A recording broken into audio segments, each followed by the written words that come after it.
আজকের লেকচারে আমি কোশ্চেন সলভ নিয়ে আলোচনা করব। এই কোশ্চেনটি খুবই গুরুত্বপূর্ণ। এটা 2 মার্কসে এসে থাকে অ্যাডমিশন, কলেজ এবং মেডিকেল কোশ্চেনে তো এমসিকিউ আকারে আসেই।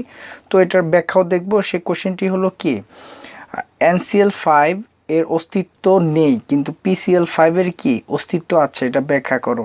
তো এই কোশ্চেনটা আমরা বরাবরই কি অনেক সময় ভুল করে থাকি। তো এখন সলভে এটা যেতে হলে আমাদের প্রথমে একটি নোট জানতে হবে।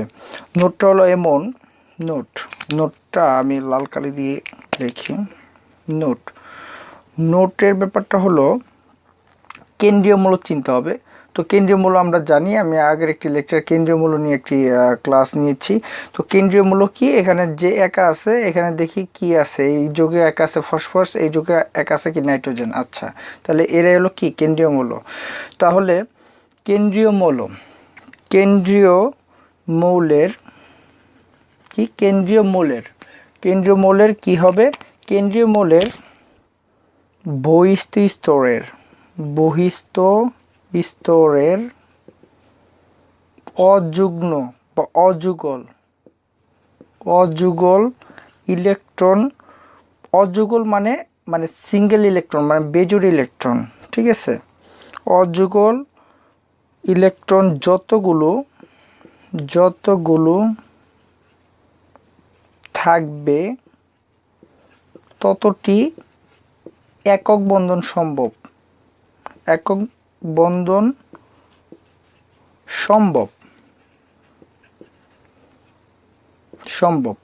তো এখন ব্যাপারটা হলো এই নোটটা যদি আমরা মনে রাখি যে কি কেন্দ্রীয় মৌলের বহিস্থ স্তরে কি যতগুলি কি অযুগল মানে বেজোড় ইলেকট্রন মানে সিঙ্গেল ইলেকট্রন থাকবে ততগুলি কি একক বন্ধন সম্ভব।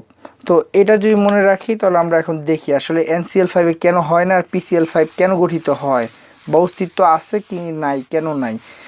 তো সেক্ষেত্রে আমরা যদি একটা ব্যাপার দেখি, ফসফরাসের বহিস্থ স্তরে যেহেতু কি বহিস্থ স্তরে নাইট্রোজেনের কয়টা ইলেকট্রন আছে, টোটাল ইলেকট্রন 60টি, নাইট্রোজেন তাহলে 1s² 2s² 2p কত 2px 2py 2pz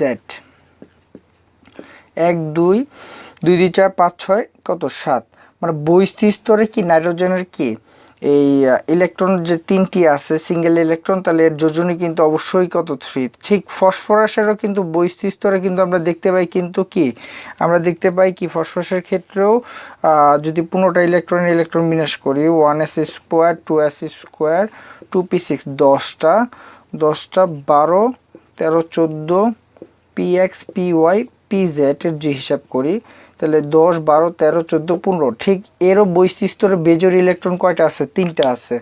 আর কি নাইট্রোজেনের 3টা আছে। তাহলে কি নাইট্রোজেনের যোজনীয় কত 3, ফসফরাসের যোজনীয় 3, বাট দুইজনের যোজনীয় 3 হওয়া সত্ত্বেও PCl5 কিন্তু সম্ভব, কিন্তু NCl5 সম্ভব হচ্ছে না। এর মূল কারণটা আমরা এখন দেখব। আমরা যদি এখানে ব্যাখ্যায় আসি, আমরা আগেই বলছি বহিস্থ স্তরে কি যতগুলি অযুগ্ম ইলেকট্রন থাকবে।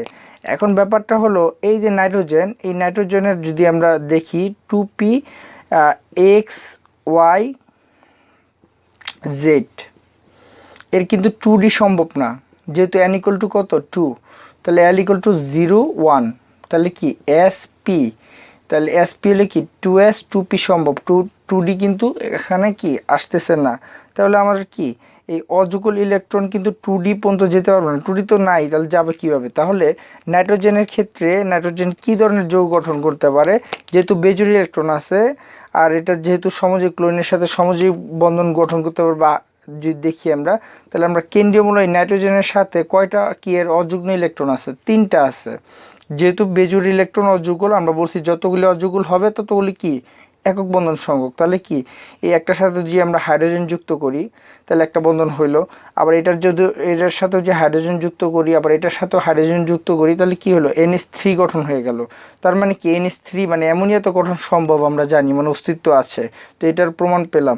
এখন দেখি কি NCl5 এর ক্ষেত্রে NCl5 বলতে এখানে কি আমরা যদি দেখি এখানে কি এখানে যে হাইড্রোজেনটা আমরা সরিয়ে দিয়ে এখানে কি করি ক্লোরিন দিই, তাহলে কয়টা ক্লোরিন যুক্ত হতে পারছে, মানে এর যে বেজোর ইলেকট্রন আছে ক্লোরিনের একটি বেজোর ইলেকট্রন এখানে আসতে পারছে, ক্লোরিনের এখানে আরেকটি আসতে পারছে, এখানে আরেকটি আসতে পারছে, তাহলে কি কয়টা আসতে পারছে, যেহেতু অযুগল ইলেকট্রন কয়টি আছে, 3টি আছে, তাহলে NCl3 সম্ভব হচ্ছে। তার মানে কি NCl3ও সম্ভব। এখন কথা হলো NCl4 কি সম্ভব? NCl4 কখনোই সম্ভব না, কারণ এখানে কি একটা দুইটা তিনটা কি বেজোর ইলেকট্রন আছে বৈশিষ্ট্য স্তরে, বাট কি এখানে 2dx নাই যে এখানে একটা ইলেকট্রন দেব পরে Cl এখানে ক্লোরিন একটা এসে কি NCl4 গঠন করবে, তাহলে NCl3 পর্যন্ত সম্ভব নাইট্রোজেনের ক্ষেত্রে। এখন ব্যাপারটা বুঝবো আমরা, টোটালি ব্যাপারটা বুঝে যাব যে PCl5টা কেন সম্ভব। আমরা যদি ফসফরাসের ইলেকট্রন বিন্যাসটা একটু আগেও দেখেছি কি ফসফরাসের ইলেকট্রন বিন্যাস কি 15টা ইলেকট্রন, তাহলে 1s2 2s2 2p কত 6 10টা 12টা 13 14 15। এখন কথা হলো এখানে n = সর্বোচ্চ কত ফসফরাসের 3, তাহলে l = কত 0 1 2, তার মানে 0 মানে উপশক্তি স্তরে s সম্ভব, p ও সম্ভব, কি d ও সম্ভব, তার মানে এখানে n = 3g এখানে বসে তাহলে 3s সম্ভব, 3p সম্ভব, 3d ও সম্ভব। তার মানে কি এর 3d ও আছে, কিন্তু 3d আছে এর ঘরটা যে আছে, বাট এই ঘরটা কি 3d 0 অবস্থায় আছে মানে ফাঁকা।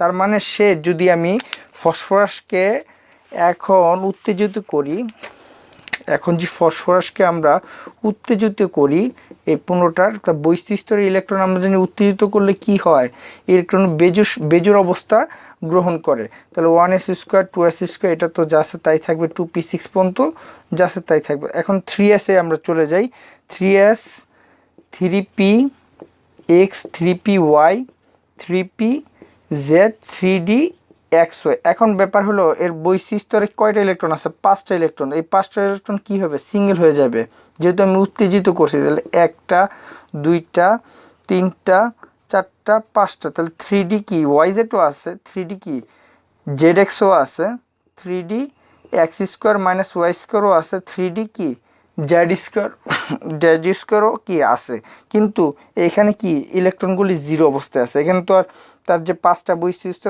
5টা কিন্তু আমরা বসিয়ে ফেলছি। এখন ব্যাপারটা হলো এই যে সিঙ্গেল ইলেকট্রন কয়টা আছে ফসফরাসের বৈশিষ্ট্যটা, তাহলে 1টা 2টা 3টা 4টা 5টা। এখন যে ক্লোরিন আসে এখানে যুক্ত হয়, তাহলে Cl এটার সাথেও যুক্ত হতে পারবে, তাহলে p তাহলে Cl 1টা 2টা এখানেও যুক্ত হতে পারবে, এখানেও যুক্ত হতে পারবে।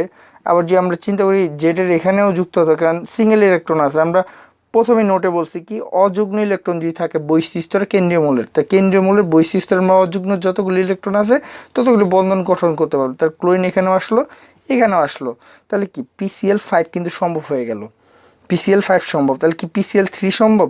হ্যাঁ অবশ্যই PCl3ও সম্ভব, কারণ কি আমরা যে এখানে দেখি বৈশিষ্ট্য অযুগ্ম ইলেকট্রন তো 3টা আছে, তাহলে PCl3ও সম্ভব।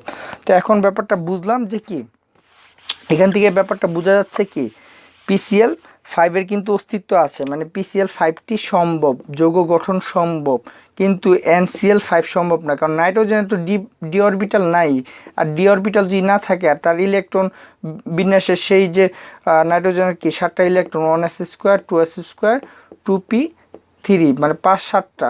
এখন এই যে 7 হলো এখানে যে এখন যে আমরা px py pz এরপরে তো 2 সব বলি, এখন 2d তো নাই, তা 2d যখন না থাকে তখন ইলেকট্রন যত আমি উত্তেজিত করি এখানে কি এই দুইটাই থাকবে 2s আর এখানে একটা, তাহলে এখানে অযুগ্ম কয়টা আছে না 3টা, তাহলে কি NCl3 সম্ভব, কিন্তু NCl5 সম্ভব না, বা NH3 মানে অ্যামোনিয়া সম্ভব। তাহলে আমরা বুঝতে পারলাম যে কেন NCl5 এর অস্তিত্ব আছে এবং NCl5 এর কেন অস্তিত্ব নেই এবং PCl5 এর কেন অস্তিত্ব আছে, বা NCl5 সম্ভব না কিন্তু PCl5 সম্ভব।